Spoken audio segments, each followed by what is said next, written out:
1 বছর আগে উন্নত জীবনের আশায় সৌদি আরবে পাড়ি জমিয়েছিলেন নিজামুদ্দিন শিমুল। আকাশ ছোঁয়ার স্বপ্ন নিয়ে গিয়েছিলেন তিনি, কিন্তু নির্মম সড়ক দুর্ঘটনায় তার জীবনের সব আলো নিভিয়ে দিল। 2 ছোট্ট মেয়েকে এতিম করে, স্ত্রীকে বিধবা করে, পরিবারকে অন্ধকারে ডুবিয়ে তিনি চলে গেলেন না ফেরার দেশে। একসময় শিবেরহাট বাজারে তার ছিল একটা ছোট্ট প্রিন্টিং প্রেসের দোকান।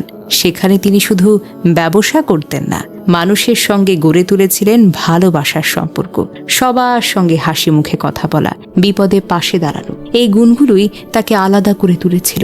আর তাই আজ তার মৃত্যুর খবর ছড়িয়ে পড়তেই সামাজিক যোগাযোগ মাধ্যমে এক অভূতপূর্ব দৃশ্য দেখা গেছে। হাজার হাজার মানুষ লিখছে, এমন ভালো মানুষ খুব কমই দেখেছি। সব সময় হাসি মুখে কথা বলতো, কারোর সঙ্গে কখনো খারাপ ব্যবহার করেনি। কেউ তার সঙ্গে তোলা পুরনো ছবি পোস্ট করছে, কেউ তার সঙ্গে কাটানো ছোট ছোট স্মৃতিগুলো তুলে ধরছে। আসলে দুনিয়ায় মানুষের চাওয়া খুব বেশি কিছু না। শেষ পর্যন্ত সবাই চায় মরে যাওয়ার পর অন্তত কিছু মানুষ বলুক লোকটা ভালো ছিল। কিন্তু এই প্রশংসাগুলো আজ শিমুল শুনতে পারছেন না। তিনি শুধু নীরব হয়ে পড়ে আছেন একটা ঠান্ডা হিমঘরে। এদিকে তার বাড়িতে চলছে শোকের মাতম। 2টি ছোট মেয়ে হয়তো এখনো বুঝতে পারছে না তাদের বাবা আর কোনো দিন ফিরে আসবে না। আর একজন বাবা নিজের সন্তানের লাশ গ্রহণ করার অপেক্ষায়। বাবার কাঁধে সন্তানের লাশ, এই কথাটা শুধু একটা বাক্য না, এটা এমন এক কষ্ট যা ভাষায় প্রকাশ করার মতো না, যা শুনলেই না বুকটা কেঁপে ওঠে, গা শিহরে ওঠে। আহা মৃত্যু, তুমি কত নিষ্ঠুর!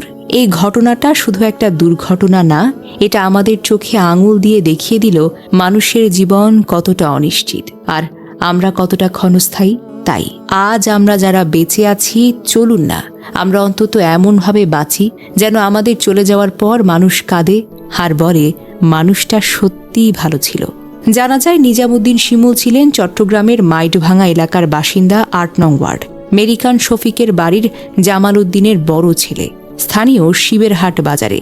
একই সূত্র বলছে, সৌদি আরবের সড়ক দুর্ঘটনার গাড়িতে 3 জন ছিলেন। দুর্ঘটনার মুহূর্তে 2 জন ঘটনাস্থলেই মারা যান। শিমুল তখনও জীবিত ছিলেন, তবে গুরুতর আহত অবস্থায়।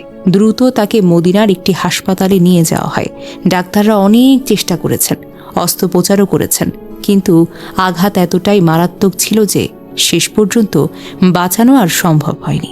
2 ছোট মেয়ের জন্য, স্ত্রীর জন্য, বাবা মায়ের জন্য আমরা সবাই দোয়া করি আল্লাহ যেন তাদের এই শোকটুকু সহ্য করবার মতো শক্তি দেন এবং শিমুলকে জান্নাতুল ফেরদাউস নসিব করেন। আহা মৃত্যু, মৃত্যু কারো জন্য অপেক্ষা করে না।